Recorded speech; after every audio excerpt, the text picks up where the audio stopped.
for which we have one speaker, Saleem sir from Nashik. I request Sohil Shah sir to introduce today's speaker, Saleem Raja sir. Thank you, Manoj. Sir, please introduce. Thank you, Manoj. Before starting with the introduction, I welcome all the members of Nashik branch, past chairmen, for this session on e-filing by a very learned speaker, CA Saleem Raja sir. I also welcome Saleem Raja sir to Nashik branch for delivering the lecture. On Sunday, 15th of May, we are having interactive meet with Honorable Member of Parliament, Supriya Sule. So I request all the members to join for the interactive meeting. It will be from 10 a.m. onwards. 9 a.m. we'll gather for the breakfast, 9 to 10 breakfast, and after breakfast, we will having the interactive meeting. Coming back to the today's introduction part, it's my privilege to introduce our today's learned speaker, CA Saleem Raja sir. Saleem Raja sir is by profession is Chartered Accountant and Company Secretary. He is visiting faculty for MBA program of Pune University. He has total 20 years of teaching experience in company law, business law, corporate governance, and financial management. At present, he is visiting expert faculty for management communication skill program for CA final students. He has delivered lecture at various academic programs for chartered accountants and company secretary students. He has been regular speaker on various subjects at seminars of Institute of Chartered Accountants of India Management Institute and banks. He was a vice chairman for 10 years at Company Secretary Institute, and he was a committee member at Nashik branch of WRC of ICF. So with this small introduction, I request Saleem Raja sir to enlighten the members on by your expertise on e-filing. Over to you, Saleem sir. Thank you, Sohil, for introducing me and kind words for me. Now, friends, at the outset, I am extremely happy and thankful to Nashik branch for arranging this company study course as far as statutory audits and relevant provisions are concerned, because this year we are facing a lot of problems because a lot of changes are made. You must have seen in 3 earlier lectures which were delivered by other learned speakers. There are changes in Schedule 3 disclosure norms. There are changes in CARO 2020 has been introduced and which has replaced CARO 2016. There are certain changes in ROC formats for filing annual financial statements. So considering all this type of webinar, seminar is very important for us professionals. Friends, now, believe me, our job as a practicing chartered accountant has been always very complicated. Right from our students' days, we have been slogging for the studies. We got the qualification. We enter into a profession. In profession also, we are slogging to meet the deadlines and due dates. And we are continuously studying the changing laws, changing rules and regulations. We are always reviewing our circulars and notifications. So our job is really very complicated. We have to keep the track of this changing world because all stakeholders, including management and board of directors of company, everybody is relying on us.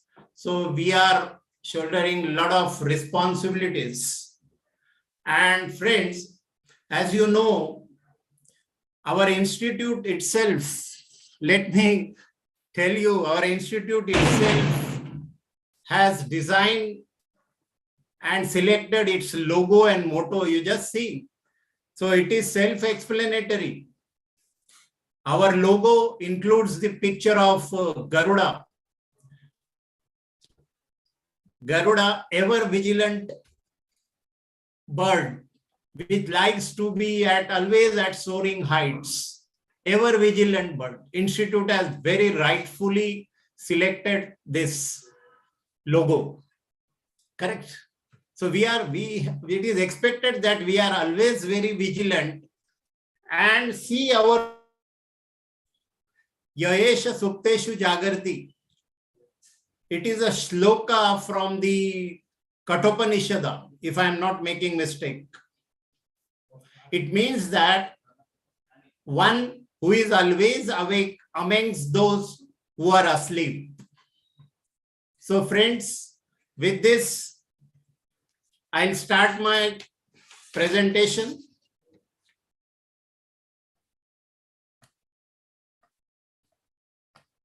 Let me share the screen.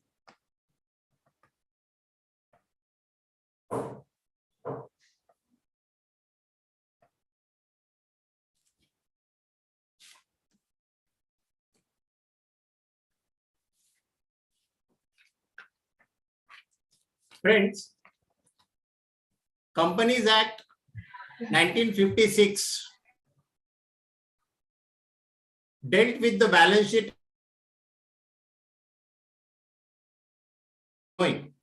and then Companies Act 2013 replaced Schedule 6 with Schedule 3. Schedule 3 was notified on 26th of March 2014 and that is with effect from 1st April 2014. So there was a sea change as far as law is concerned, company law is concerned, and other relevant rules and regulations are concerned. Schedule 3 provides how balance sheet and statement of profit and loss shall be prepared and how notes to accounts shall be disclosed. Correct? Now, these notes to accounts actually, this Schedule 3 was further amended by MCA notification dated 11th October 2018. For example, concept of fixed asset was replaced by property, plant and equipment. So, these types of small changes were made and changes are always there. This was a latest development.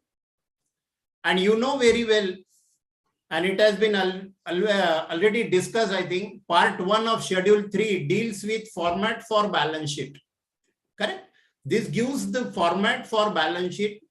Last 3 years, we are finding little changes. And so we have to keep ourselves updated. Part 2 deals with format for statement of profit and loss. Earlier, we used to say profit and loss account, but it was replaced by statement of profit and loss. It also specifies the Schedule 3 gives a lot of instructions for presenting those financial statements. And instructions are very detailed one. There are separate instructions for presenting the balance sheet under part 1, and there are separate instructions for presenting the statement of profit and loss account under part 2. Friend, this Schedule 3 was further and latest amended by MCA notification dated 24th March 2021.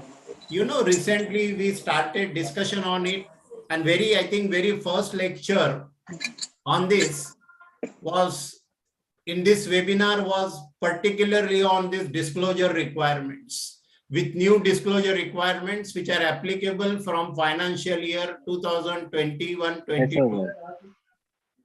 The government authorities and regulators actually were under process of presenting these disclosure requirements, but 2019 only the revised disclosure requirements were ready, but because of this COVID period, it was just going on postponing, and finally it is made applicable for the financial year 2021-22. Those disclosure requirements, I will not go into details because other speakers have already dealt with, and perhaps Rajendra Daga tomorrow also may discuss some of the changes. But friends, as far as CARO is concerned, and those disclosure requirements that we particularly refer as notes to accounts, notes to balance sheet and notes to profit and loss account. Those disclosure requirements, a lot of changes are there, and it has been brought in alignment with requirements under CARO. For example, stock statements, then Benami transactions, which are there under disclosure requirement also, which are there under CARO requirement also, CARO reporting also.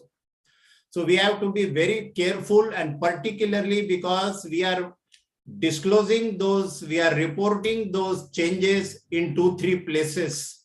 So it should be well aligned.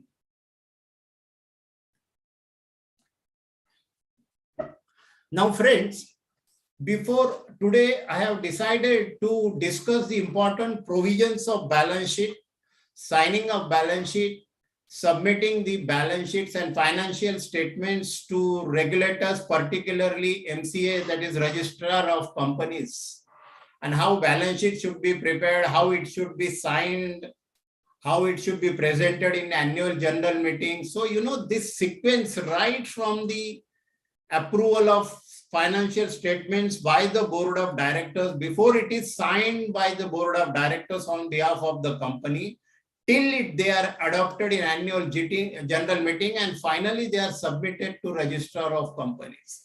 So there are a lot of technicalities, a lot of mistakes are committed, a lot of problems are created.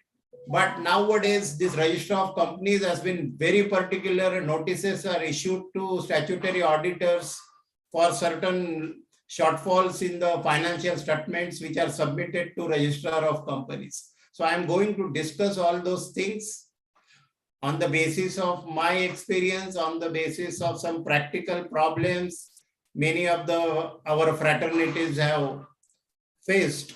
So on that basis, we will go in detail section by section. Before that, I'm just presenting a picture in front of you. This thing, you know very well that preparation of accounts, maintenance of accounts, or say keeping books of accounts is the primary responsibility of the management of the company. It is the primary responsibility of as far as company is concerned, it is the primary responsibility of board of directors of the company. Now, as our today's discussion is particularly and specifically, as I am told, restricted towards private limited companies, so I will not go into much details about the accounts and finalization of listed companies or unlisted public limited companies, because it will take much time. There are a lot of detailing is there. So I'll just, in short, I will touch upon this subject. So after accounts, in listed company, there is a set protocol. Audit committee is there because it is a requirement under SEBI guidelines. When company goes for IPO, the stock agreement is recorded, listed agreement is entered into between that listing company and stock exchange. And under clause 49 of this listing agreement, lot of commitments are made from the company, do's and do nots. So one of the important commitment under this listing agreement is clause 49, that is corporate governance norms. So they are known as corporate governance norms. I am talking about the listed company. We will discuss it in a very nutshell. So under this, as far as these accounts and financial statements are concerned, here the audit committee has got the importance. It's a very important coordinator under this whole scenario. Audit committee is mandatory under section 177 of the Companies Act for the listed companies. It is also compulsory for unlisted public limited companies which satisfy certain criteria. And what are the criteria? Criteria is turnover of 100 crores or more, bank loan of 50 crores or more, and paid up capital 10 crores or more. So one of the criteria, even if it is satisfied, then unlisted public company has also to have its own audit committee. What is audit committee? Audit committee has 3 board members who are well versed with the accounting and finalization of accounts. Correct. So this audit committee act as a coordinator between the board of directors and statutory auditors of the company. It acts as a coordinator between board of directors and internal auditor of the company. So the enormous responsibility has been placed on the shoulders of this audit committee. They are even responsible for appointment and remuneration of statutory auditor, appointment and remuneration of internal auditor. They continuously review the books of accounts which are kept. They review the unaudited quarterly financial statements which are required to be prepared and submitted to SEBI under SEBI guidelines by those listed companies. They are reviewed by this audit committee members. They are also responsible to review and approve the related party transactions of the company. So this is the responsibility of audit committee.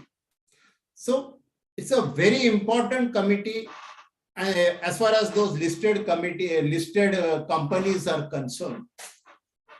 So after audit committee, board of director finally go for finalization of accounts, and financial statements, year-end financial statements are prepared by board of directors in consultation with the audit committee.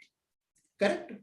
Then statutory auditor comes in picture, because when board of directors approve this draft of financial statements, it is approved by passing a specific resolution in the board meeting. Directors are authorized to sign those financial statements, and those financial statements then they are presented to the statutory auditors for their report and signatures. So this is the trail. This is the how it goes on. Correct? And finally, when the balance sheets are signed, those annual financial statements are signed, they are required to be adopted in the annual general meeting. And once they are approved and adopted in the annual general meeting with the consent of shareholders, they are ready for the regulators, which we will discuss in detail. We will discuss in detail about ROC today. This is just a short picture I am presenting before you. Who are the regulators who are interested in your financial statements? You see, here my point is how the job of statutory auditors, we statutory auditor is important, because we are responsible to the board of directors. We are answerable to the stakeholders. We are answerable to the regulators, market regulators. So our job becomes more complicated, more important. And that is why we are expected to be more vigilant, my friends. Always remember this. Then who are the regulators to whom those financial statements are submitted, for whom those financial statements are very important? As usual, for every company, the one important regulator is MCA, that is Registrar of Companies, where annual audited financial statements are submitted. Then in case of listed companies, those annual financial statements are submitted to to SEBI also, Securities and Exchange Board of India. Even as I said, quarterly unaudited financial statements are also submitted to SEBI. If it is a non-banking finance company, NBFC, if it is a banking company, registered under Companies Act. Now for these types of NBFCs and banking companies, RBI, Reserve Bank of India, is another important regulator. So these NBFCs and banking company have to face many regulators, because they are banking companies or NBFCs are registered under Companies Act. They are required to submit those audited financial statements to Register of Companies. If they are listed one, they are also required to submit those annual audited financial statements to SEBI, because they are governed and regulated by Reserve Bank of India under Banking Regulation Act of 1949. They are required to submit their annual financial statements to Reserve Bank of India also. IRDA, Insurance Regulatory and Development Authority, this is in case of insurance companies which are regulated under Insurance Act of 1938. So along with ROC, along with SEBI, they are also required to submit their financial statements to IRDA. Because we are talking about the company. If it is an insurance company, ROC is there in picture. Say if it is a listed company, they are always listed. It is SEBI comes in picture. Here RBI will not be there, but IRDA will be there. So you see, you have to face lot many regulators. Your signed balance sheet goes to those regulators. So it is very important that it is your job is done very carefully, my friends. This is very important. And last but not the least is tax authorities. Your audited financial statements are submitted to income tax authorities.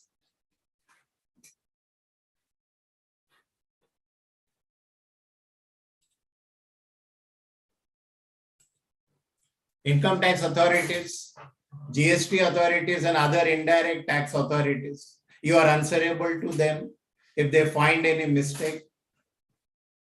Correct?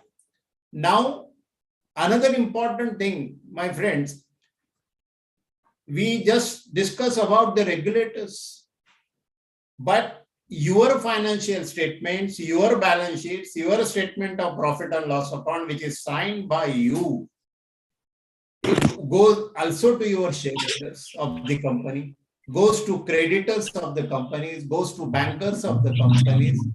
These financial statements are important for the employees of the company, for customers of the company, because they are all the stakeholders. They are at stake. Creditors are involved. Company does not belong to shareholders only. That is a limited criteria. It belongs to creditors also. It belongs to bankers also, because bankers' stake is much bigger than the shareholder. Shareholding maybe 25% equity, maybe 25%, but loans maybe 75% of the project cost. So bankers are more important. So they are also very careful about your financial statements. Then customers, that is also important. So those types of regulators and stakeholders, and because of them, our job becomes more important. And we have to keep it in mind while finalizing your account. So after discussing this broad picture, friends, now I would like to go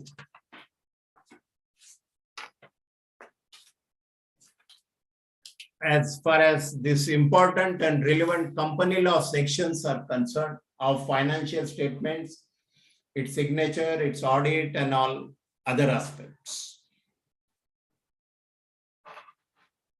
Now see, section 129(1) says that financial statements shall give a true and fair view of the state of affairs of the company.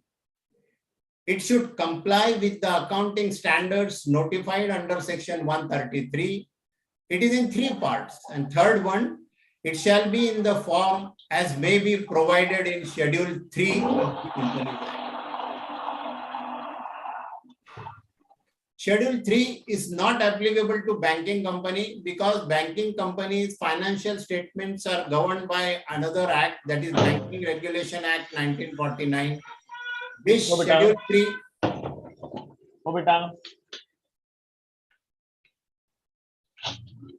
Please, participants, unmute your. चल का light केला बंद. Abhijit Pangarkar fan पण sir. बंद केला. Very good. Abhijit Pangarkar sir. हे पण बंद केलं. Hello, participants. Sir, please mute yourself. Mute yourself. Abhijit sir. मला नाही पाठवू यायचं. तुम्ही जाऊ नये मला काही. Abhijit Lot of sir. discussion is नको going येतो on. मी. सांग काय करायचं सांग. बर्थडेला यायचं की नाही. Lot of discussion is going on. Mute yourself.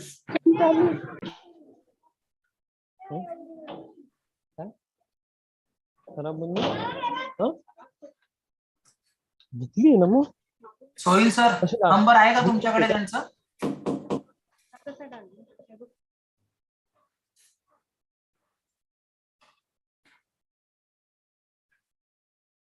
Insurance companies are separately governed by Insurance Act of 1938, and electricity generating companies are also governed by their separate respective acts. So again, I repeat, this financial statements, if we are talking of the year-end financial statements, it shall give true and fair view of the state of affairs of the company. If we see your statutory audit report, we always mention there, it gives true and fair view of the state of affairs of the company. Accounting standards must be complied with, and it should be particularly in the form given under Schedule 3 of the Act. Now, friends, Board of Directors shall present those financial statements before every annual general meeting. A separate section is there for this, 129(2). Board of Directors shall present financial statements before every annual general meeting, because they are required to be adopted and approved with the consent of the shareholders by passing a proper resolution for approving and adopting this financial statement. Then only it can be submitted to regulators, and not before that.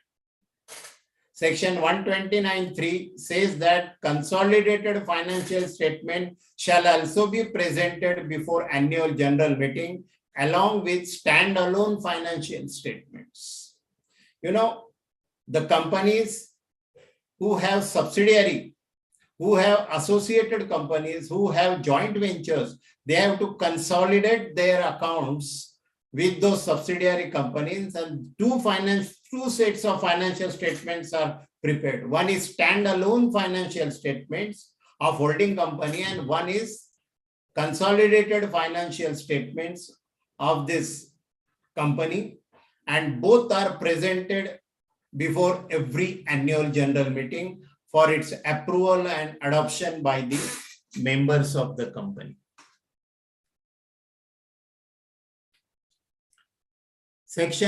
Other sections are not that relevant.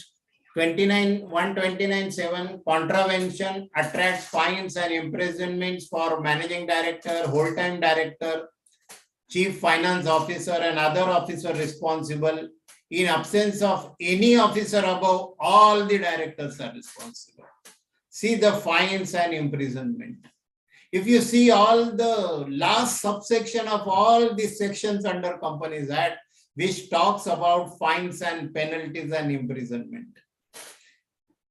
So I'll suggest you watch it first and then go ahead.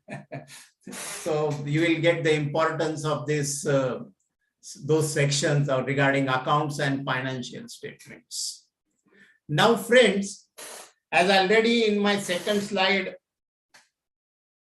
I explained that those financial statements are to be signed by the board of directors on behalf of the company. And see this section 134(1), when financial statements are ready, the sequence is those draft financial statements are required to be approved by the board of directors. Very first in this trail, those financial statements must be approved by the board of directors by passing a proper resolution in board meeting, which is properly conveyed. And see, this section is very clear about how to sign the balance sheet and who should sign the balance sheet. Just listen, this is very important section 134(1). Actually, those CEO, CFO, company secretary, it may not be much relevant as far private limited companies are concerned. But still the section is very clear. Again, I will read it. Financial statements shall be approved by board of directors before they are signed. Correct? It should be approved by board. They pass a resolution that balance sheet and statement of profit and loss account and board report, which is presented before this meeting and which is reviewed by the board members, is hereby approved. Then further resolved that those financial statements shall be signed by following directors on behalf of the company. So that authority should also be given. So there are two things. Not only approval, see the language of the resolution should be such. It is not only approval, but it is also, it must be giving the authority to the board of certain directors to sign those financial statements on behalf of the company, on behalf of the board of directors. See, what beautiful arrangement is there for signing under this section. It should be signed before they are signed by chairperson. In companies, chairman is there, chairman of the board, correct? Whole time executive chairman of the board. By chairman, where he or she is chairperson, where he or she is authorized by the board. Or, this or is very important, my friends. Or by two directors, out of which one shall be managing director. You know, many companies, managing director is appointed who is supposed to be head of the board of directors. Under Companies Act 1956, there was a specific section which was giving a circumstances where the MD should be appointed. And that was linked to the amount of paid up capital. So MD post was not mandatory, correct? So it should be signed, again I repeat, by the chairperson who is authorized by the board, or by two directors, out of which one shall be MD. So you have got two options here to be signed by board members. Chairperson alone can sign the financial statement if he is authorized by the board. If she or he is authorized by the board, alone can sign, no problem. Or otherwise, if chairperson is not authorized, then it should be signed by at least two directors, out of which one shall be managing director, if managing director is there. Otherwise, two normal directors on the board. Correct? This is very important. See, here it is or between 1 and 2. And plus, other than those, plus here or is not there. And by CEO, Chief Executive Officer. This is a American concept. This is a Western concept. We were not earlier familiar with this concept. We were only knowing a managing director. By CEO, if he or she is a director. So balance sheet must be also signed. Financial statements must also be signed along with one or two by CEO. But condition is there if he or she is a director. CEOs are appointed in the company. That CEO has to sign the balance sheet along with directors if he or she is a director, correct? And plus one more person has to sign by CFO, Chief Finance Officer, if appointed. If this post is there in the company, he should also sign the financial statements. And one more person, by company secretary, if appointed. So for CEO, if he is a director, by CFO, if appointed, by company secretary, if appointed. So let us take a hypothetical example. Chairperson is not authorized. So two directors, correct? CEO is there. So CEO, 3 signatures. CFO is there, appointed, 4 and company secretary is appointed. Company secretary, you all know, remember, this post is mandatory in listed companies, no doubt. CFO, CEO, they are also there under SEBI guidelines. Company secretary in listed company is mandatory. As far as our private limited companies are concerned, if private limited company paid up capital is more than 10 crore or more than 10 crore, the company must have a whole-time company secretary in employment.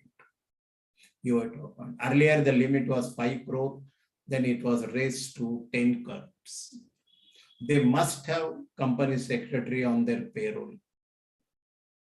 Now, I must share with you this provision 5 and 10 was introduced. So many private limited companies still were not able to appoint the company secretary because the practical problems faced by the private limited companies, there are 2 directors and 2 shareholders, husband and wife, father and son, 2 brothers. Lifelong, those 2 shareholders are there and those 2 directors are there.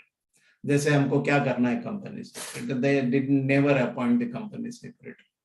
But there were problems created. They started receiving notices from the register of companies, and then they started appointing company secretary.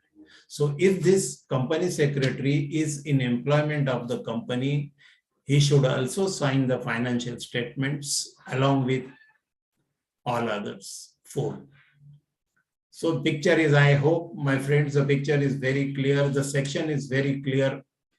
Please read it twice, thrice, 10 times, and provisions are very clear. In case of one-person company, the concept was introduced in this Companies Act 2013, which replaced 1956 Act.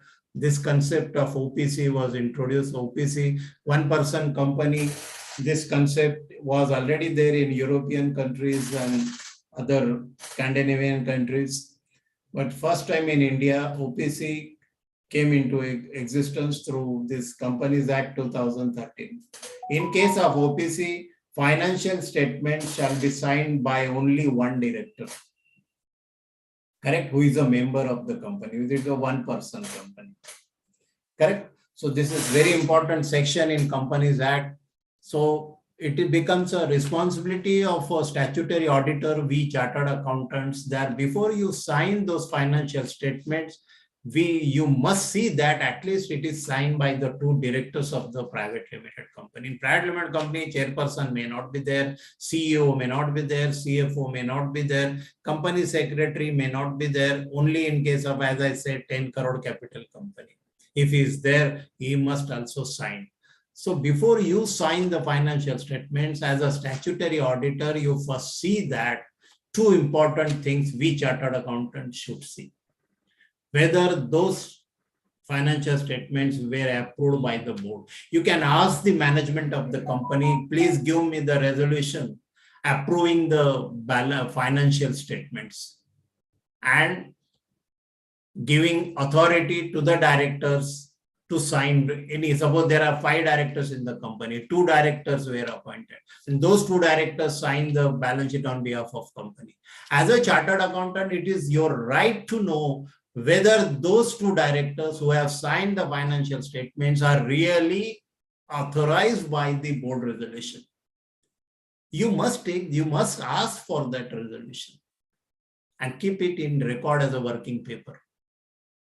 So this is very important. Before we chartered accountants sign the balance sheet, we must see that it is properly signed, and then you go for signature. Friends, I just explained you the trail.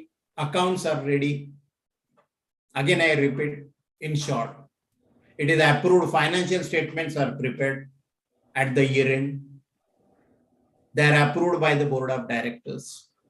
Authorized directors sign the financial statements on behalf of the company, and then they are finally presented for the report of auditors. So we have to give the audit report. Our audit process may be going on continuously throughout the year, but at this final stage, balance sheet comes to you, which is signed by the auditors. So you prepare your audit report. So audit, see, there is a special subsection devoted to this. 134(2). Auditor's report shall be attached to every financial statements. It is mandatory. Our balance sheet set, as you know, always starts with the auditor's report.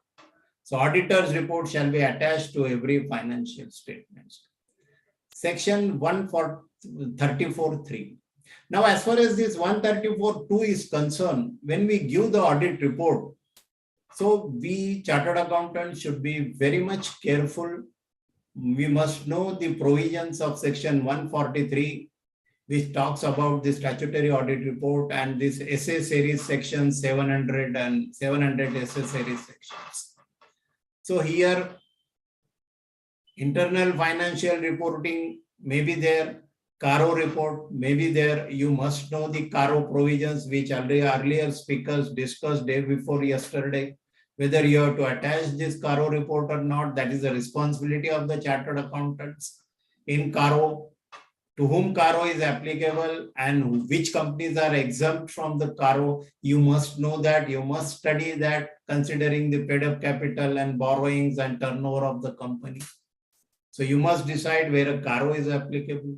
You must decide whether cash flow statement is required or not. What are the criteria? You must know internal financial report is also the control. Internal IFC report, internal financial controls report is required. I think it is mandatory only for those companies whose turnover is more than 50 crores or whose bank borrowings are more than 25 crores. For them, this internal financial control is mandatory. Other private limited companies are not required to have this internal financial control report. So this is the whole set of auditors report. Again, I repeat, main statutory audit report under section 1, which we give under section 143 of the Companies Act, plus CARO report, a separate statement in the form of CARO questionnaire is there, and plus internal financial control report. So then we auditors have to certify this. 143, the language is very clear, and that is already there in our statutory audit report, which we come across every year. That we have received all the information and explanation required from the management.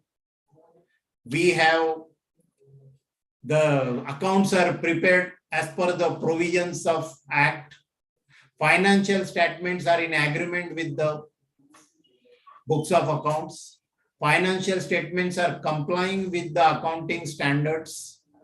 Financial statements give true and fair view of the state of affairs of the company. None of the director is disqualified, some of the important points. Amount to be transferred to the Investor Education and Protection Fund. Then impact of certain litigations. So those all comments are included in our statutory report. So we must be very careful about drafting this report. A lot of changes are made every year. Institute guidelines are also published from time to time. You must have the habit of reviewing and going through these guidelines. Certain paras of statutory audit reports are changed. You must see that the habit of cut and paste, copy and paste is a convenience of this computer system, but remember, my friends, it is very dangerous also. Always study the changes, then only your output will be the perfect output. Always remember this. Section 134(3). Report of Board of Directors shall also be attached to the financial statements. Now you remember one thing. We normally think that Board of Directors is not our responsibility. Board of Directors report, board report is not our responsibility. And why we should bother for that? But see, 134(3) says that it should be attached to the financial statements. And you are signing the financial statements. Now tell me, is it not our responsibility to see that the board report is also attached to the financial statements? What happens in private limited companies? We never see that. It is the responsibility of management. We are of the opinion that it is their responsibility to prepare it and submit it to register of companies. But if you read this section carefully, if you analyze this section carefully, you will come to know that report of board of directors shall also be attached to the financial statements. Then it is our responsibility, definitely, whether it is attached to the financial statements. Correct? So there are minute details. Those sections are drafted very carefully. These are the relevant sections. We all should know the nature of those sections and what is given in those sections. Then your final product, your balance sheet, your signed balance sheet will be the best one. Otherwise not.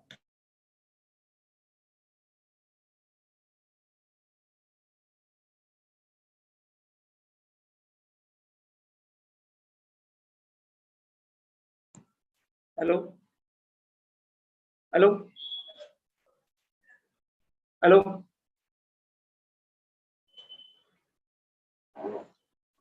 Hello.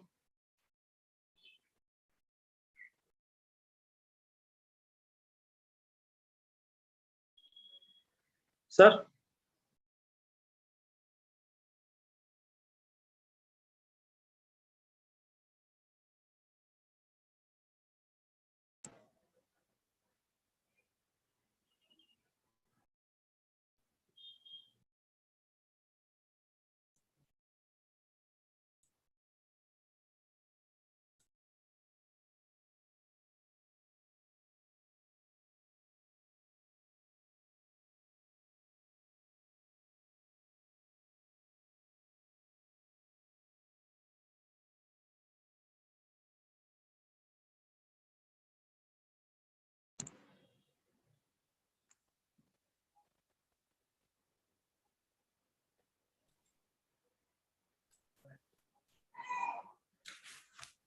Hello. Hello. Hello. हाँ बोलिए. Sir, but board of directors report, it is said that it is to be attached with financial statement. But Yeah. board of directors are not a financial statement.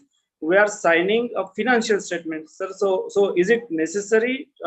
It is our responsibility to see the board of directors report. It is only Responsibility in the sense that it becomes a part and parcel of the financial statement, though we are not signing it. Is it a parcel of a financial statements? Board of directors Yes, report? shall be attached with the financial statement. I don't say. Yeah, you can say it may not be part and parcel, but it should be attached with the financial statements. Okay. And you see, you get to know many things as far Yes. as company is concerned. Yes. And see, as a consultant, our responsibility, why we should not give an opinion on board of directors report also. You got my point? Because you see, for example, CSR is there, applicable to the company. You put CSR in notes to accounts. Now it is mandatory under new disclosure requirements. Whether same is there in board of directors report or not. In private limited company, our job is in fact, they are relying upon us. So I think nothing is wrong. If you find any mistake in report of board of directors, you can point it out. So it will be very helpful to the management. Correct? Board report shall be signed by the chairperson, authorized by board or by at least 2 directors, one of whom shall be managing director. You recollect the signing of financial statements. First 2 parts, either by chairperson, you remember it, if he is authorized by the board, or by at least 2 directors. The same is there for board report. Only CFO, CEO and company secretary is not there. So board report should be signed by chairperson, if he is authorized by board, this way, if he is authorized by the board, in the same meeting which approve the balance sheet, which authorize the directors to sign the financial statement, in the same meeting, board report is also approved and adopted before it is signed by the directors on behalf of the board in same meeting. But only it is signed by two directors or by chairperson. So here company secretary, CFO and CEO is not there in picture. This is the difference between signing of financial statements and signing of board report. Correct? Then another relevant section, we will move to 136(1). Financial statements, auditors report and board report and other annexures shall be sent to every member not less than 21 days before annual general meeting. You remember this is very important. But many times we are not able to comply with this because the due date is 30th September of AGM is 30th September. Balance sheet was ready on 20th September. Now, as per Companies Act, you read this 136(1) along with section 101 of the Companies Act. 1 minute.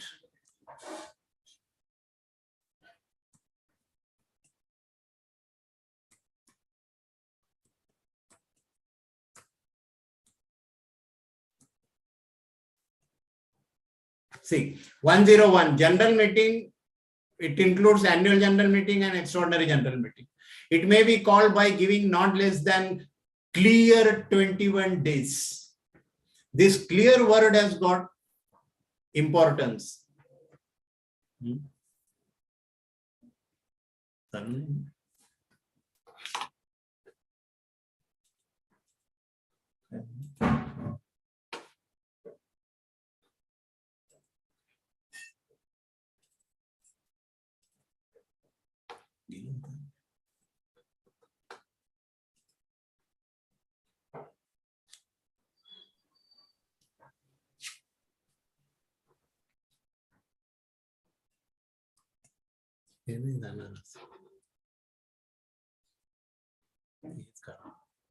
Slide show.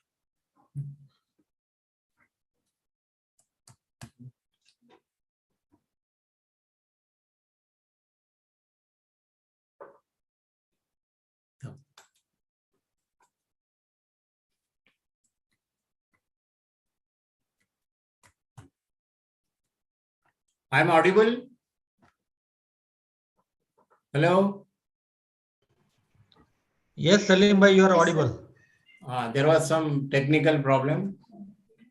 So if you see this section 101, which talks about the notice of annual general meeting, it should be sent in a clear 21 days. Clear 21 days means date of sending the notice and date of annual general meeting should be excluded. So if you add these 2 days, then it should be 23 days. So normally notice has to be sent. Take a hypothetical case. We have assumed that the AGM is on 30th September. Notice must be sent at least by 7th of September, 23 days, correct? But your financial statements are not ready on that date.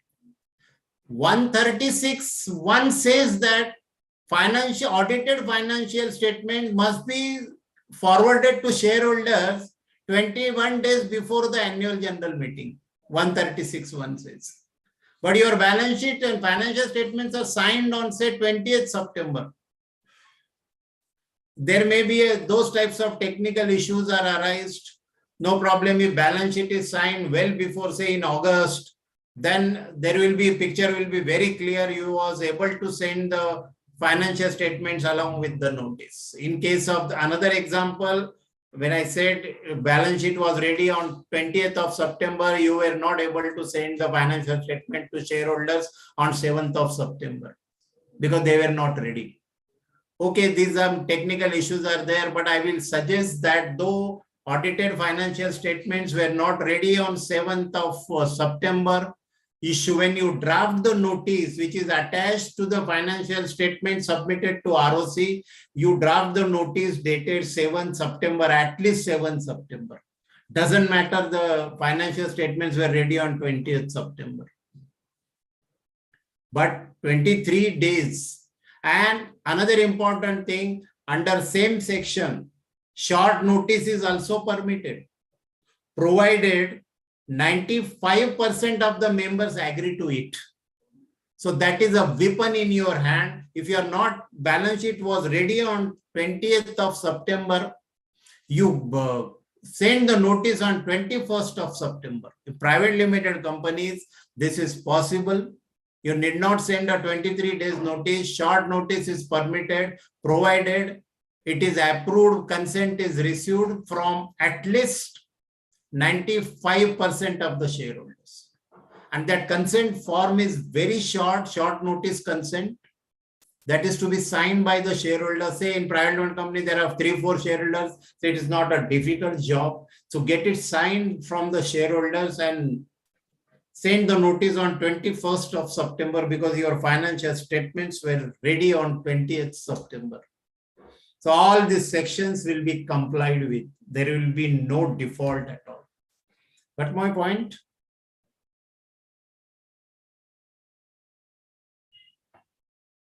At least boliye yaar, yes or no.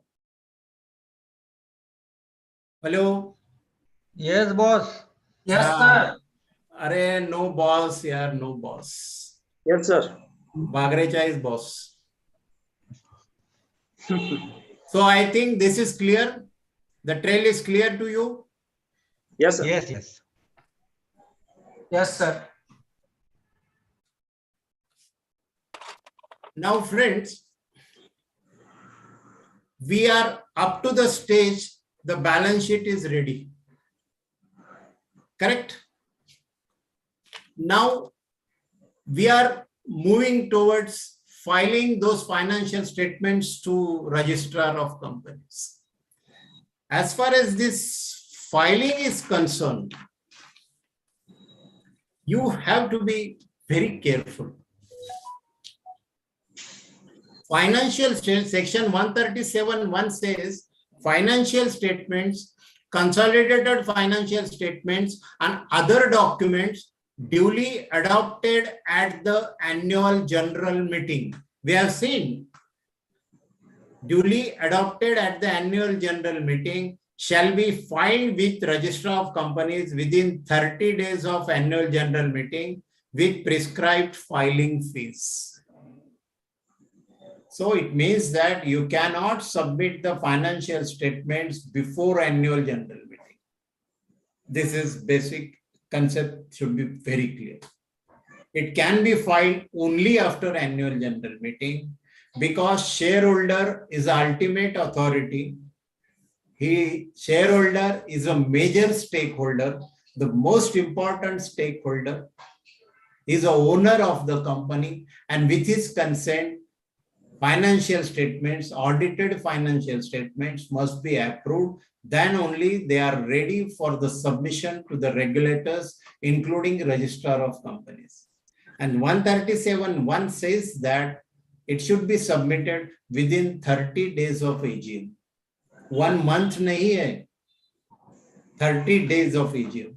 So if the AGM is on, say, 30th September, you must be careful to file those financial statements with ROC in prescribed form AOC4 before 29th of October. So you will be able to file the financial statements with ROC with prescribed fees, that is minimum filing fees, which is based on the authorized capital of the company, that is 300, 400, 500, and 600. Otherwise, those fees are very tedious. Up to 6 months, maximum 12 times additional fees, up to 6 months, 30 days. And beyond that, my dear friends, for this financial statements, 200 rupees per day. Just imagine 200 rupees per day. AOC 100 rupees and annual return 100 rupees. That is MGT 7. So एक महीने का कितना हुआ? How much for 1 month? 6,000 rupees. If your financial statements are not filed, they are remain to be filed for 1 year. It will be 65,000-70,000 rupees if your slab is of 300 rupees. So imagine, in my career, first time after introduction of this 200 rupees filing fees, see the far-reaching impact of those fees. One company, the only company I paid this much highest filing fees in my career. Of course, it was introduced 1 year before. Balance sheet, financial statements were not submitted to ROC and 1 year, 1 saal ho gaya tha, 1 year was there, delay. That company paid 65,000 rupees ROC filing fees. 65,000 rupees, can you imagine? I told him jokingly, if it would have been filed in normal time, the filing fees would have been 300 plus 300, 600. 65,000 times 65,000 rupees is 110 times of the normal fees. So 100 year ka filing fee usko ek hi baar bharna pada. 100 years ka. See, so that is why I said this filing of financial statement, you should also, many times what happens, in this particular case, I cannot name the company. In this particular case, even as a statutory auditor, even if we are not submitting the financial statement to ROC, it may not be our job, but at least if it is a fresh company recently incorporated, at least you make your client aware that you have to file the financial statement with ROC immediately. Please take care.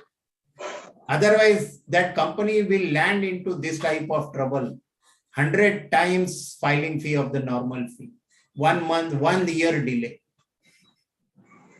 And financial statements which are adopted in adjourned annual general meeting shall be filed within 30 days of such meeting. Now we will discuss this AGM plus adjourn AGM. See, there are 2-3 situations. Just hypothetical case I am presenting in front of you. First situation, financial statements are audited, signed before annual general meeting, no problem, case is very clean. AGM due date is 30th September, financial statement will signed on 10th of October. What should be done? This question is asked in many forums. Concepts are not clear.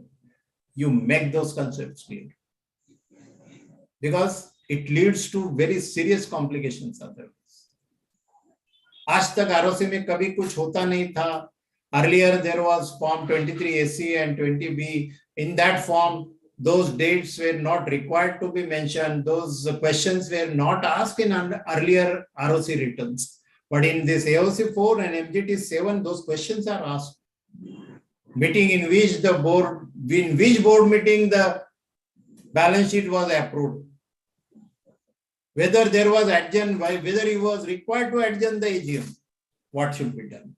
And in this hypothetical example, what is the example? Due date is 30th September, but financial statements were audited and signed on 10th of October. What should be done? Remember one thing, in my opinion, you show the AGM on 30th September that it was held. Very important thing, first point. Though balance sheet was audited on 10th of October. You file your MGT 7 and AOC 4 accordingly. There is one question in AOC 4 whether it adjourn AGM was held. There you say there are 2 click buttons, yes and no. You mention yes. Then another box may be opened. I have not experienced this, where you may be required to give the reason. And this original AGM, we show that on this AGM, in this AGM, all 3-4 other transactions were dealt with. That is appointment of auditors, declaration of dividend, appointment of directors. Other subjects were discussed, they were approved, they were resolved. But because balance sheet was not ready on 30th September, company was required to adjourn the annual general meeting to the further date. And which should be that date? After 10th of October, when financial statements were ready and signed. Say 12th of October. We adjourn 15th of October. We adjourn it, and when financial statements were ready. Because a particular section is there, it will follow in my next slide. It permits you. Here also I have mentioned in bracket.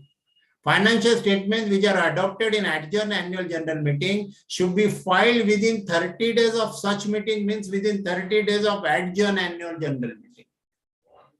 So it is on 12th October, you are allowed to file the financial statements adopted in adjourned annual general meeting before 11th of November, within 30 days. So always show the annual general meeting within due date. Don't depend upon whether balance sheet was ready on that date or not. It was adjourned because adjournment is allowed under Companies Act. Submission is also allowed within 30 days of adjourned annual general meeting. So never make because financial statements were not ready on the due date of AGM, don't make another default. That AGM was not held on 30th September. I will share with you a very one practical case which I faced some 97, 98. That company filed the annual return. At that time, physical submission was there. 2006 came this MCA, e-version, correct? That company annual general meeting, when they submitted the final statement to ROC, they showed the annual general meeting in annual return of say 15th or 16th of October, original annual general meeting, because balance sheet was ready on 10th of October. They received the notice from Register of Companies. And then they came to me. Then I visited ROC office. That was also, believe me, I must accept, it was a first experience for me. I was told that that ROC officer was very considerate. He only advised me, Mr. Raja, you do one thing. You give a letter signed by the board of directors saying that our original AGM was held on 30th of September. Inadvertently, we mentioned the date of adjourned annual general meeting in annual return. Otherwise, original AGM was held.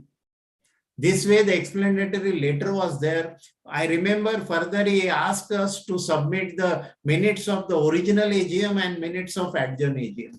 And then case was closed. So you must take care. Always show the AGM within due date or on due date. Never make that default, because another it will be second default for you. Now see, further section is there, 137(2). Earlier was AGM was held, this is AGM not held. See, there is a difference. Adjourn AGM, original AGM was held. Adjourn AGM was also held, but this 137(2) is different. Here it talks about the AGM was not held only. Due to certain reason, AGM was not called by the board of directors. If AGM is not held, an unadopted financial statement, definitely if AGM is not held, financial statement will be unadopted. You can't say it is adopted financial statements.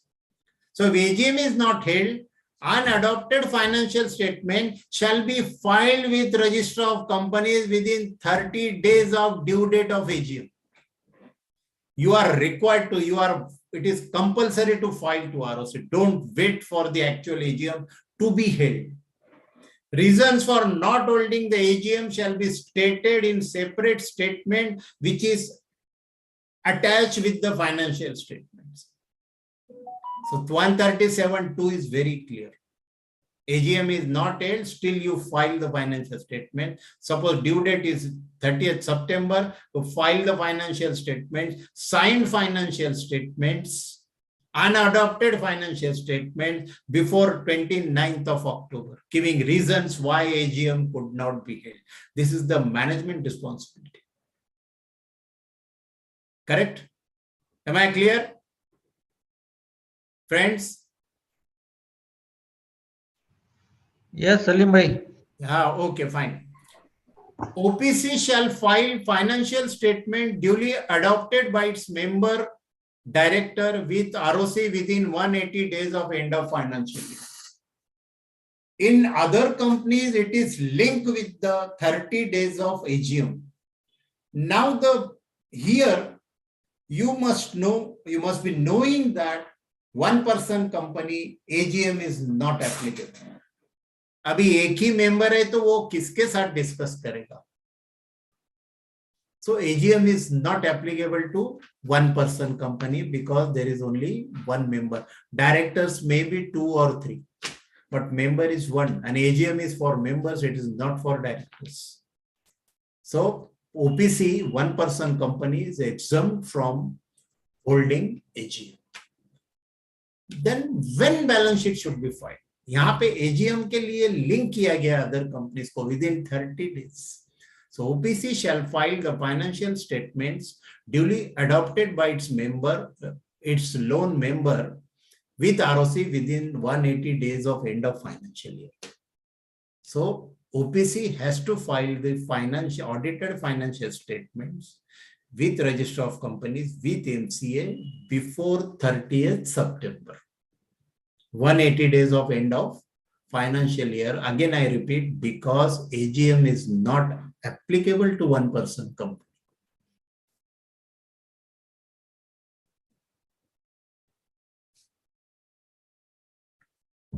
Now we are at the stage of filing financial statement. We discussed the section. Now we will take a running overview of the form AOC 4, which we submit for financial statement. For submitting the financial statements, ROC form is E-form is AOC 4. And submitting the annual return, ROC E-form is MGT 7. And for small companies, MGT 7A, which was introduced last year. Otherwise, there was only MGT 7 after 2015. We will discuss in short, a running overview we will take what are the questions in AOC 4, because this is very relevant in my discussion, in this presentation. Segment 1, part A, general information is the company identification number. There is a pre-fill button. Once you put the SIN, register office address and email and everything comes automatically because the pre-fill system is there. Board meeting which approved the financial statements and board report. There is one important question I discussed in your earlier my sections. It asks in AOC 4, put the date of board meeting which approved the financial statements and board report. We discussed it must be approved by board before it is signed by the directors. So that board meeting date should be good. Normally in my office, I have decided, and this board meeting should be at least the day on which the balance sheet is signed. Always be careful.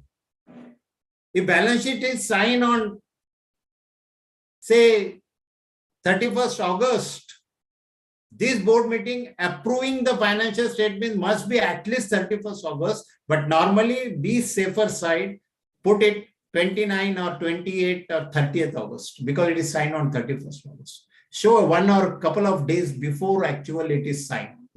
You have to put that date in AOC 4.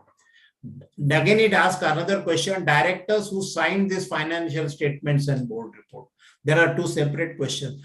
Directors, you have to give the names of the directors and DIN numbers who have signed the financial statements. You have to give the names of directors who signed the board report. Correct? Date on which auditors signed the financial statements. Date on which auditors signed the financial. Normally in our system, 99%, rather 100% we can say, we put only single date, and that is most relevant, most proper. In one of the CA group, somebody asked the question, CA or CS, I don't remember. The question was, the balance sheet is signed on, last year's question was there, when AGM date was extended to 30th November. Can the auditor sign the balance sheet on 28th of October when it is signed by the directors on 21st of October when it is signed by the auditor on directors are going to sign on 28th of October. See, my friends, this is very serious problem. Means what he was saying, that in company the situation is such, directors are signing on 28th October and auditor is signing on 21st of October. Auditor is signing before director's signature. This is a very dangerous situation. Sections are silent, but sections are quite transparent. Approve the balance sheet and then present to the auditors for their report. It indirectly says that directors should always sign the balance sheet first.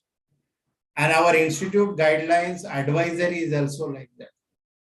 You should never sign the financial statement before they are signed by the auditor. Keep it a system in your office unless and until it is signed by at least 2 directors. You should never sign the balance sheet. Because I tell you, I have seen the cases, some our fraternity, some private discussions. There was a system in one of the chartered accountants' office that he used to sign 3 copies of the balance sheet, tell the directors that आप लोग भी sign कर डालो और मेरा original copy मुझे भेज दो. A very dangerous situation. Okay, your office copy directors will sign and give you, but other 2 copies which he is keeping, because you have signed all the T financial statements before they are signed by directors. आप कर लेना. Never do that. I have seen one case. It was signed submitted to the ROC with only the signature of auditors. They had forgotten to sign the balance sheet, audit directors. Because auditor already signed, they did not take care. और जो file करता था बंदा ROC का, उसने भी file कर दिया. In one another case I came across, it was submitted to bankers without the signature of directors. So you may land into trouble.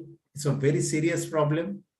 Now NFRA is there, NCLT is there. So be careful. Never sign the balance sheets. In my opinion, this is my opinion, before it is signed by the directors. So these are the practical examples. You should be very careful about it. Whether AGM date on which auditor, whether AGM held, there is one question. You say yes. Then next question is date of AGM. There is also one question, due date of AGM. All these 3 you have to fill. Last 2 years back, it was extended to 31st December. Last year, it was extended to 30th November. Then we were required to put those due dates of AGM because they were permitted with special notification of Ministry of Corporate Affairs. Then there is another question of details of subsidiaries and holding companies. That is to be mentioned. Details of auditors. There is one column here. And here, if you put the SRN of ADT 1, remember, my friends, many chartered accountants fail to file the ADT 1. So this is not good. You should be careful. You should ask your client that you first submit this additive one before I sign the balance sheet. Never do that without your appointment filed with the register of companies. Here it asks the SRN of additive one because you have signed the balance sheet. And when you put the SRN, other data is automatically filled. Your name will come, your address will come, your membership number will come. Once you put the SRN of your appointment additive one. Now, this many times, if it was not submitted, they used to put the Z, but this is not a good practice.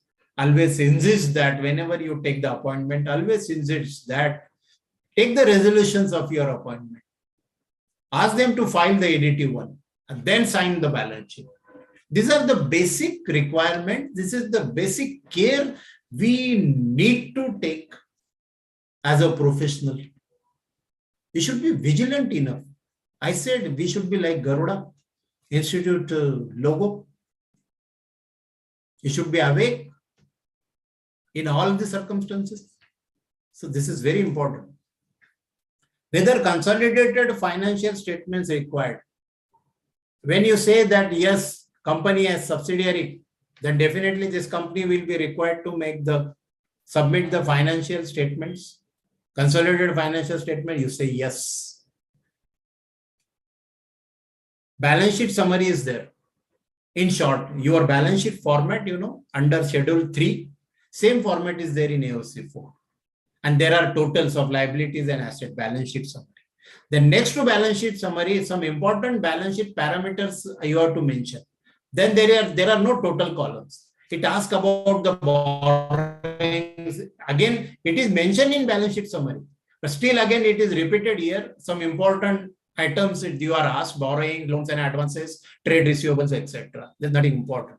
And share capital raised during the year. This is also asked by right issue, by bonus issue, or by other means, preferential allotment or other means, share capital raise. This is the questions asked in balance sheet. This AOC 4. Then segment 2, summary of statement of profit and loss. Same your profit and loss which you have signed. The same summary is there in AOC 4. Important profit loss parameters, like important balance sheet parameters, there are important profit and loss. It asks for the imports on CF basis. It asks for the exports on FOB basis. It asks for the income and expenditure in foreign currency. And one thing I must tell you, now this income and expenditure in foreign currency, that is the requirement in disclosure norms which we put in notes on account.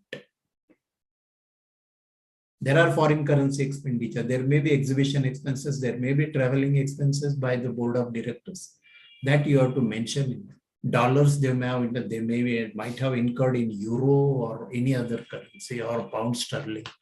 That you have to mention. The same figure should be mentioned in AOC 4. Always remember, when there is a figure, there is an item in profit and loss account, there is a disclosure in notes on account, same figure should be mentioned in AOC 4.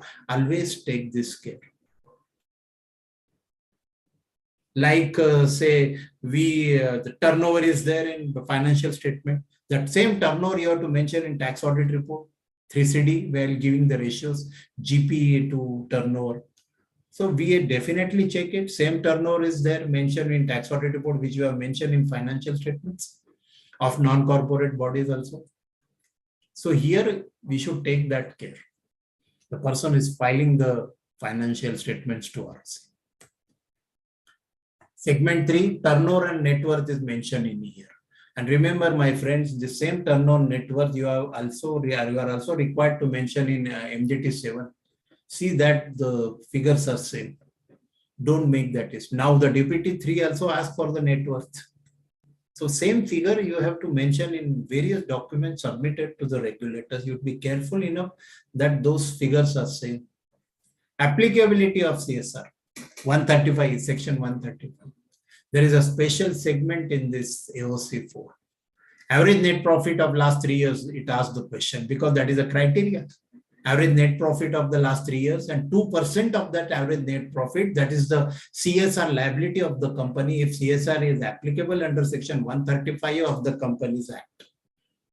So CSR liability and sector-wise CSR spent by the company.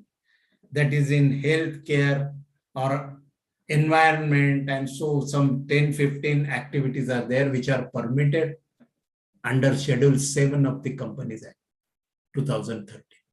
So those figures, those details are mentioned to be, you have to mention in AOC 4. Now here also you should be very careful in CSR.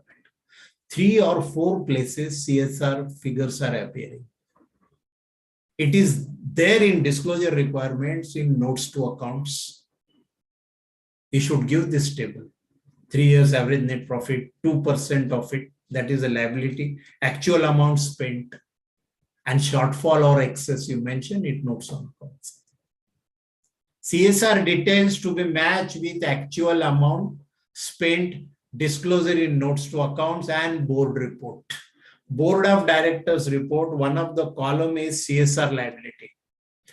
So the figures you are mentioning in board report, you are disclosing the same figures in notes to accounts, and you are required to mention the same figures in AOC 4. So friends, be careful that all 3-4 places, the data, the figures mentioned by you are one and the same. You should be very careful.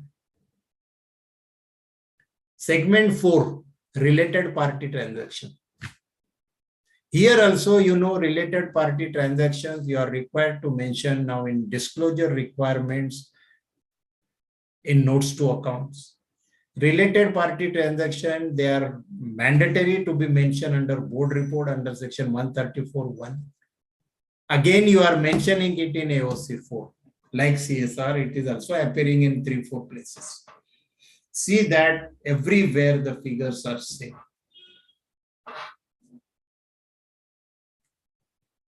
Segment 5, auditors report. It asks about the auditor report. Any adverse remarks are there in statutory audit report given by the auditor? Whether CARO is applicable, yes or no. Here you say yes, and you don't attach CARO, ROC will catch you. Suppose you are only filing the financial statements. Auditor himself is filing the financial statements to ROC. You are also consulting the company on company law matters. You should be more careful. Because you have only signed the balance sheet and you are only attached the CARO, and or say CARO is not applicable and you mention CARO, you did not attach CARO. So this contradiction should not be there. You should be careful. Segment 6, whether secretarial audit is applicable. Whether secretarial audit is applicable. If it is yes, you have to attach the secretarial audit report. Whether detailed board report is attached, these 2 questions are there. Now, secretarial audit report, you must be knowing it is for listed company, it is mandatory, it is compulsory. Like our statutory audit, like our GST audit, like our cost audit, there is a secretarial audit which is mandatory for listed companies, and to certain public limited, unlisted public limited companies who are satisfying certain criteria, crossing certain criteria of turnover and paid up capital, for them the secretarial audit report is concerned. Private limited companies are out of the secretarial audit report. In any circumstances, irrespective of turnover or paid up capital or bank borrowing, it is not applicable to private limited companies. So again, I repeat, it is applicable to listed companies mandatorily, certain public, unlisted public limited companies, and not applicable to private limited companies. So friend, these are certain points under AOC 4. Now here, I would like to discuss certain practical and important aspects when you prepare the balance sheet, financial statements, and you submit it to register of companies. And this is a very serious issue, which I am going to discuss with you, which I am going to tell you, and not expected from we chartered accountants. Definitely not expected. ROC is continuously now submitting the details to the institute along with the notices to the chartered accountants. Institute may take disciplinary actions. One of the example ROC has come across, tally printouts are signed and submitted to ROC. Private limited company, can you imagine? Tally में जो printout निकलता है ना, balance sheet or profit and loss का, it is signed in case of private limited company and submitted to ROC. Not tolerable, not at all. That like we prepare for the non-corporate entities. Either left-hand side में opening stock purchases, right-hand side sales, closing stock. Those types of tally printouts are signed by the directors and chartered accountants, and they were submitted to Registrar of Companies. A very serious point. A very serious matter. Our fraternity के लिए ठीक नहीं है ये बात. ROC till today was not that careful, considering and when the physical submission was there earlier 2006, nobody had a time to cross verify the balance sheets.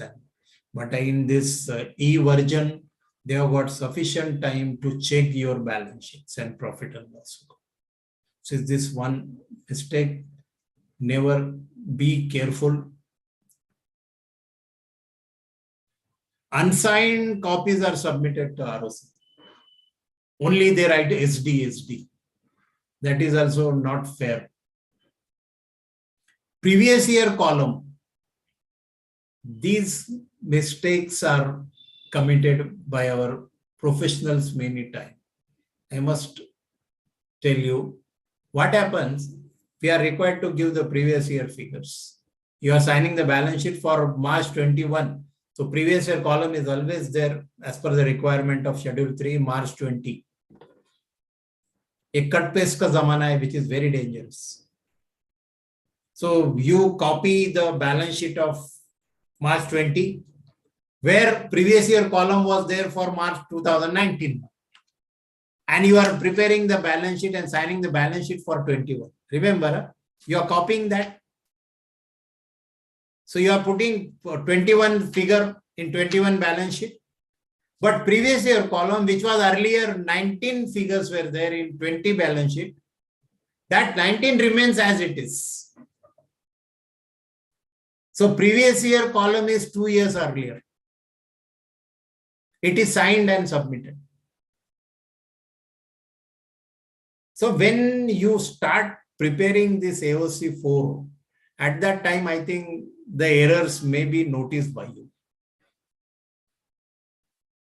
And some of the chartered accountants, unfortunately, then many times the arguments are heard that kya kare yaar, about time pe log late accounts and then we have to work hard and raat ko baithte night, the whole night I prepared the balance sheet, article ne banaya and I signed it. So this is not proper. You are answerable. You cannot take excuse under this reason, definitely. And so be careful. This previous year column is a normal mistake, regular mistake many times. Notes are, now recently I was surprised, ROC, I heard that, I'm not sure, the ROC has sent the notices to certain companies that notes and accounts and significant accounting policies were not attached with the financial statements while submitting the financial statements to Registrar of Companies. Okay, it is not the responsibility. We suppose the auditor receives the notice from. We can always say that when I prepared the balance sheet, when I signed the balance sheet, when I signed the financial statements, I also signed the notes to accounts and significant accounting policies. It is not my fault that company did not submit it, attach it to Form AOC4. That is not my problem. That is always an answer from you, which will be valid, of course.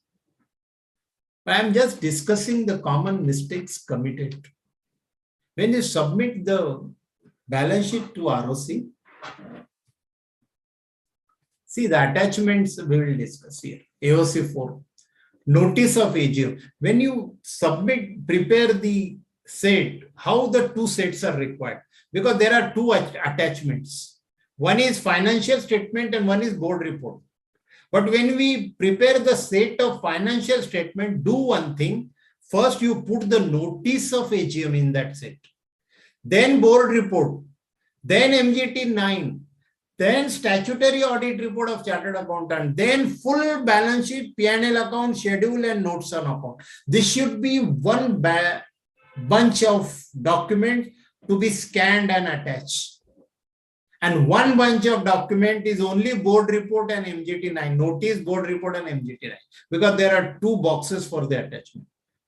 In second one, financial statements are not there, auditors report 9, only AGM notice. So notice of AGM, board report and MGT 9 is repeated 2 times, it appears 2 times in attachment.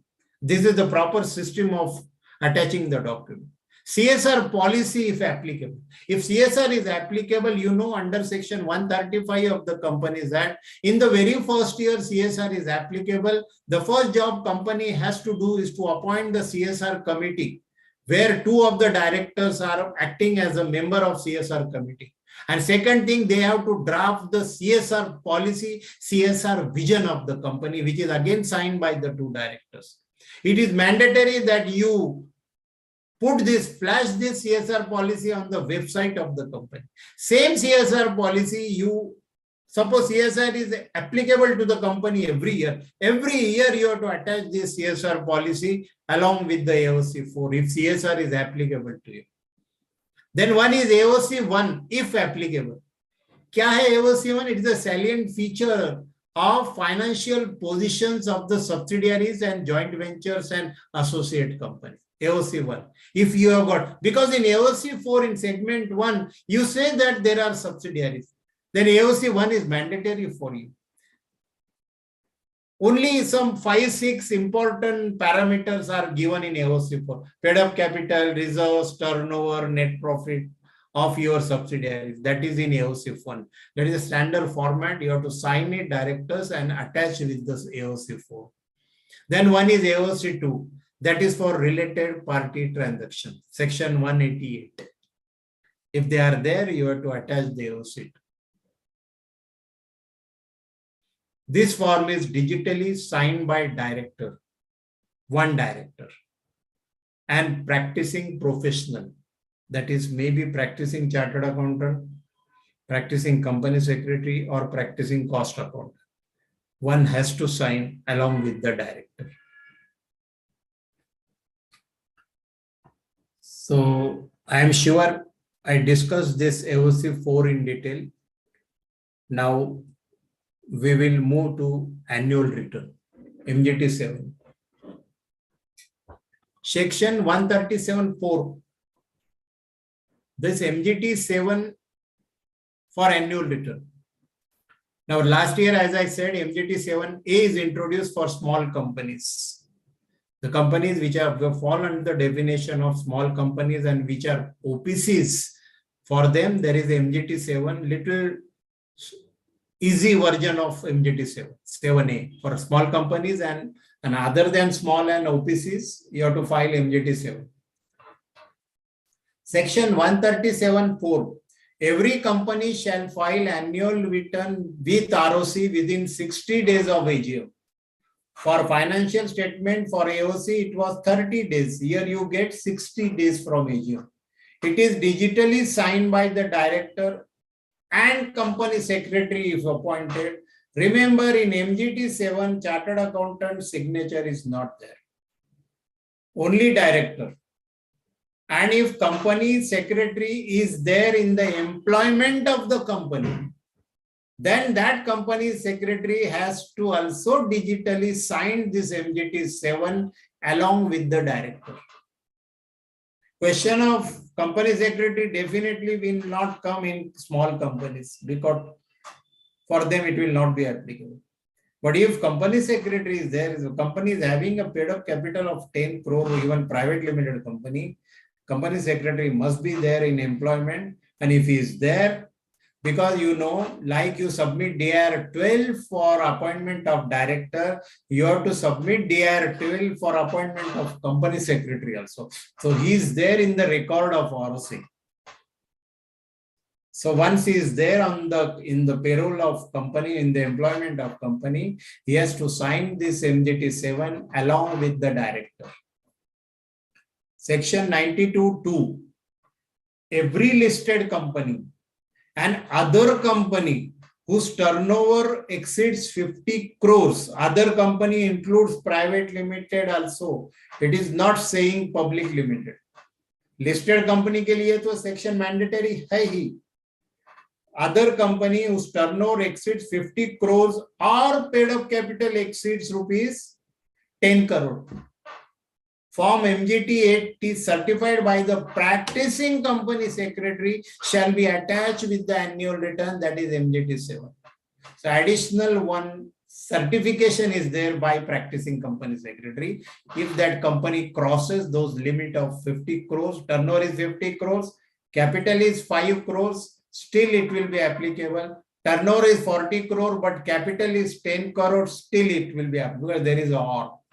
So one additional certificate you have to obtain from the practicing company secretary in the form MGT 8. Some important company law compliances and parameters are mentioned in this.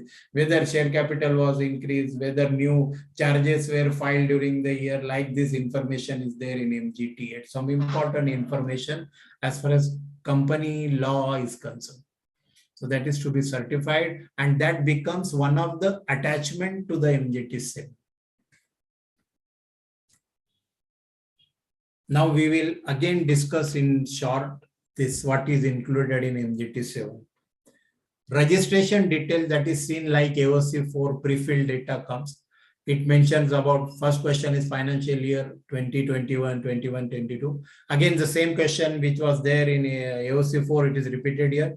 Date of AGM and due date of AGM. Main business activity, what is the business activity, main object of the company.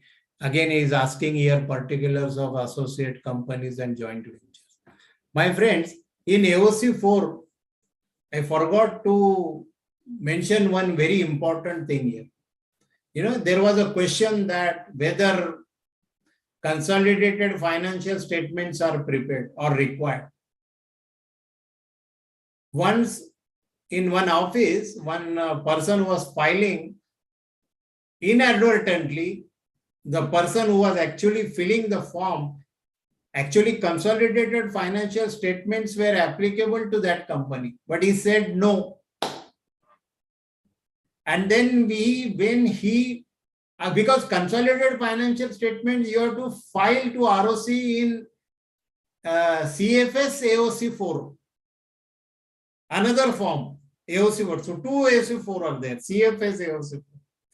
When he started filling that form, CFS AOC 4, that form was not ready to accept the data. Because while filing AOC 4 for standalone financial statements, he inadvertently said that not applicable to me, consolidated financial statement. So he could not file the CFS AOC 4 during that year. And remember one thing, this AOC 4 cannot be resubmitted. So in that year, he could not file the consolidated financial statements to ROC because one mistake he committed while giving reply in AOC 4. He said, no, a company is not required to prepare the consolidated financials. So be careful. There you have to say yes. Then only you will be able to file the CFS AOC 4 for consolidated financial statements. Okay. Turn to this again. Particulars of associate companies and joint ventures. Then one important here, see AOC 4, most of the financial information is there. In annual return, the company law compliances about shareholding pattern, about board of directors, about board meeting, about annual general meeting, about extraordinary general meeting. Those questions are normally in MJT 7. Share capital authorized and paid up, breakup of paid up capital. There is a RICO of capital at the beginning of the year. You have to mention it, number of shares and face value of the share. capital which is increased during the year by public issue, by right issue, by bonus issue, or by ESOPs. And capital decreased during the year, say buyback of shares or shares forfeited, which decreases the paid up capital.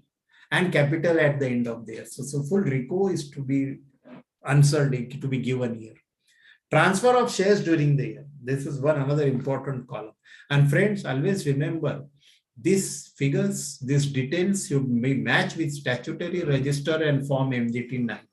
You know, MGT 9 is there, which is an attachment to board report. That is called extract of annual return.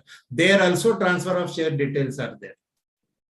So those details should be matched with the transfer of shares, which you are going to mention in MGT 7, because both the documents you are submitting to ROC. So you should be careful enough while filling this data. Then again, one question is there, turn on net worth, as I mentioned in AOC 4, same to be matched with AOC 4. Shareholding pattern, promoter shareholding separately mentioned, and other than promoter shareholding. Means other than promoter, other shareholders, other than promoters. And then there is a classification here, individuals, government holding, bank holding, mutual fund holding, etc. And total should tally with your overall paid up capital. Then another part 7 is number of promoters. Here is asking numbers and other than promoters. So this is total shareholders, total members. Promoter shareholders, promoter members, and other than promoter shareholders, other than promoter members. It should tally with the total number of members or shareholders in the company. Here, the figure is not there, only number is there. Then next division is about, I'm sorry, it is 6, 7, 8. It should be 8. That is a error here. Meeting of members, board and committees. It asks about the members. Members meeting, that is extraordinary general meeting and shareholder. And remember one thing, this MGT 7 is also for financial year up to 31st March, like balance sheet data. So during this financial year, how many meetings of shareholders were held? AGM is of course there. Board meetings, kitna hua, kya hua, and committee meetings. Committee meetings, except CSR, none of the committee meetings are applicable to private limited companies. That is audit committee meetings or remuneration committee meetings, stakeholder relationship committee meetings. They are only applicable to listed companies or certain prescribed unlisted public limited companies. Those committees are not applicable to private limited companies. So for private limited, this data is irrelevant. General meeting, this is not applicable to OPC because AGM is, general meetings are not applicable to OPCs. Because only one member is there. Board meetings, you have to mention here. Again, not applicable to OPC. Dates of board meetings. Dates of board meeting. Correct? Not applicable to OPC. Dates. Here, you are going to mention only dates. And in front of it, you have to remember the number of directors attended. Say AGM date is so and so, 5 directors were there. AGM board meeting so and so, 4 directors were there. 4. You are not going to mention the name. So it is date wise. And how many directors attended this? This is one question. One table here. And second is director wise attendance. Exactly reverse. So name of the director comes and second column is how many meetings he attended. So exactly reverse. Friends, here, I would like to draw your attention on one important point here. Now only 10-15 minutes are remained and my discussion still is okay, we'll try to complete it. Board meeting dates when you fix company, when it fixes the board meeting dates, and you are also a company law consultant for that company along with your statutory audit, you should be careful enough. You should educate, normally we chartered accountants should also try to educate your clients throughout the year. Inform them the changes, inform them the other things. Your output should be very good, job output, you know. So board meeting, when you decide the dates, there are sections in Companies Act, at least 4 board meetings in a year. Earlier in company law 1956, it also said that In each calendar quarter, there should be one board meeting. That each calendar quarter is removed and it says only 4 board meetings in a year, and gap between 2 board meetings should not be more than 120 days. So you should be careful when you put the board meeting dates in this annual return. Be careful that the gap is not more than 120 days and total at least 4 board meetings. So very important while deciding the date. Now, inadvertently, mistakes are committed. I give you one example. You are filing a charges form to ROC, bank loan, CSG1 form. At the end of that CSG1, when you digitally sign that form, that director, when he's signing that form, it is mentioned that same director is authorized by the resolution passed in the board meeting dated to sign this form. So you mention there the meeting of board. So that data is already with the ROC. It is presumed that board meeting was held on that. Now, many times what happens, bankers have got some practicing company secretaries or chartered accountants on their panel who submit this CSG1 to the register of companies. It does not come to you as a company law consultant. It is not submitted through you because bankers have their good empaneled consultants to submit this CSG1. So you are not knowing their date. Should be careful enough. If you are a company law consultant of that company, you should ask them whether any charges form is filed to ROC without my knowledge, because you have to take that date for your board meeting dates. Suppose if one resolution is submitted to bank, that does not go in ROC record. But still it is your responsibility to consider that while deciding the date of board meeting. But CSG1 is very serious matter because that form goes to ROC. So you are filing a form DIR 12 where directors are appointed on that date. You must take that date as in a board meeting. Well, that is an important board meeting. Without passing a resolution in board meeting, you cannot appoint the directors. So that should be there in that date because ROC knows directors are appointed on this date. So when you mention the board meeting dates, that meeting date should be there. It should be included there. You should be careful enough. One should be careful enough. Management should be careful enough. You are a company law consultant. You should be careful enough while deciding the dates of board meeting of the company, which you are mentioning in this annual return. One clause is the remuneration of directors, gross salary, commission, stock option, and others. Others means PF contribution, whatever it may be there. Whether company has complied with all the provisions of Companies Act, most dangerous question. There are more than 400 sections in Companies Act. One stroke you have to say yes or no. Whether company has complied with. Very tricky question. The companies which do not appoint company secretaries till when it is applicable to them, if you know that, at least you mention here. Yes, company has not complied the following provision. Then again box was open when you say no. Then you mention that this section is not complied with the company and no company secretary is appointed. Honestly speaking, even company, its own department, internally, they are filing an annual return, you should mention it. The ROC knows you are not appointed because DIR 12 is not submitted. So this is a very tricky question. Details of penalties and punishments during the year. There is a clause if any action was taken against directors or company, and those details you have to give. In addition to above MJT 7, these are columns here for MJT 7A I discussed. There is a very little difference. This MJT 7 includes one more column, that is details of other than above, details of directors and key managerial personnel and their shareholding, which is not there in MJT 7. It is there in MJT 7A, sorry. It is there in MJT 7. So these are some important issues in AOC 4 and MJT 7. I hope I discussed in detail where the care is to be taken while submitting those forms to Register of Companies. Attachment to this annual return is list of shareholders. Now, when MGT7 is introduced last year, one more list is required to be attached, that is list of directors. See, in MGT7, this list of directors is not there.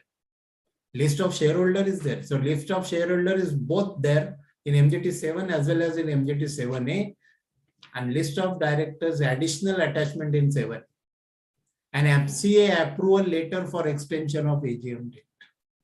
You know, under Companies Act, if you are not able to hold the AGM before 30th September, due to certain reasons, you know that balance sheet is not going to be prepared due to certain technical problems in the company. Accounts are with the income tax department, raid was there under section 132 and whatever it may be there. And you know that better, we cannot finalize the balance sheet before AGM. At that time, you have to apply to Register of Companies. But remember, my friend, this application must be made before due date of AGM. Well before due date of AGM. You cannot apply after due date of AGM. That is after 30th September. Then ROC, whatever date permitted by ROC, you can mention that as a due date of your AGM. And you have to attach this MCA approval letter for extension of AGM date. So be careful if you want to extend the AGM date. Application must go to MCA quite well before 1 or 2 months before AGM due date. In short, and we'll discuss in short this annual general meeting provisions. 96(1). Every company shall, other than OPC, in each year hold AGM. One year, one AGM. And of course it comes. Gap between 2 AGMs should not be more than 15 months. Be careful. Last year, say, balance sheet was ready in May. 31st May, balance sheet was ready. You showed the AGM on, say, 2nd of June 20. In 21, you cannot hold the AGM on 30th September. Because last year, AGM was on 2nd June. This year, you will have to hold the AGM before 2nd September. But gap should not be more than 15 months. Be careful enough. You must see last year's AGM date. First AGM should be held within 9 months from the date of closing of the first financial year. First AGM, special provision is there within 9 months of that. So that is 31st December. Second and subsequent AGM should be held within 6 months from the end of the financial year.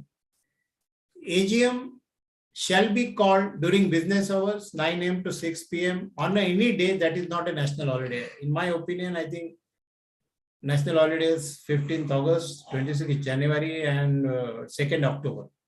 And shall be held at registered office or at the same place in the same city where registered office is situated. These are certain important provisions as far as AGM is concerned. This we have discussed. General meeting may be called by giving not less than clear 21 days, and shorter notice can be given if consent is given by at least 95% of members.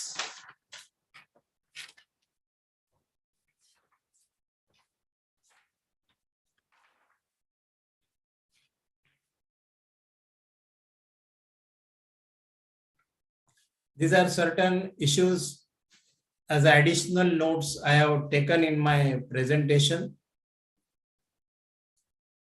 Limit, small company, it is raised to paid up capital 2 crores and turnover 20 crores. Internal financial controls, because it is connected with your statutory audit report. It is, you will have to report on internal financial controls if your turnover exceeds 50 crores or loans and borrowing from banks exceeds 25 crores, either of one, any condition is hit, you have to attach the financial IFC report along with your statutory audit report, along with your CARO. Always remember this. But here one provision is there. You get exemption of internal financial control, provided company do not default in filing financial statements and annual returns to the Register of Companies in earlier years. This is very dangerous. Financial year this is a problem in actually first year of incorporation ending on 31st March. This is the definition in under section 2, subsection 41. If company is incorporated on 1st January, then its first financial year shall end on 31st March of the following year.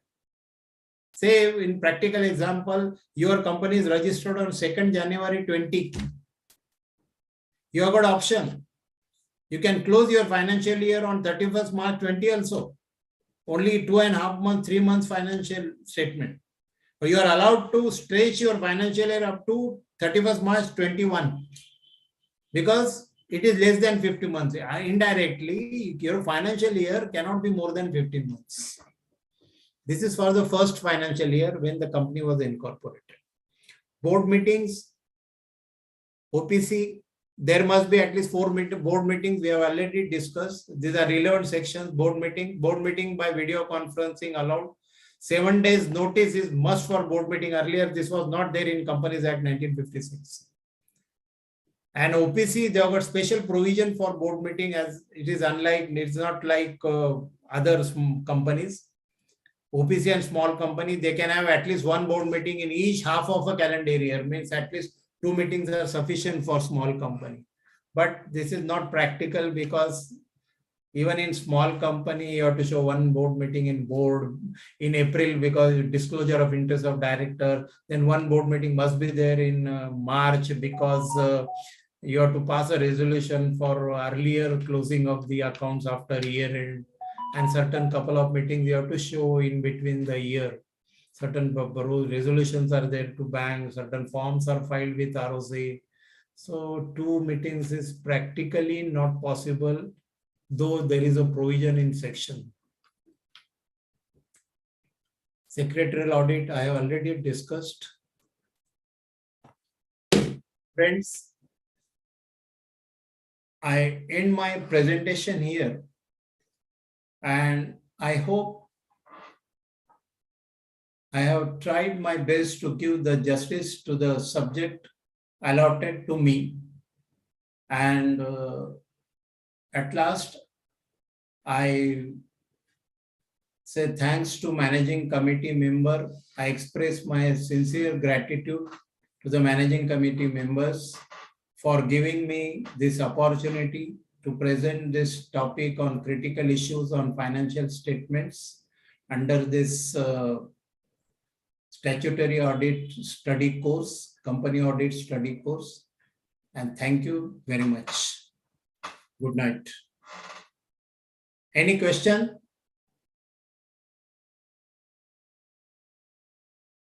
Hello, any question? If anyone having any doubt, please ask. I think there is no question, sir. Thank you, sir.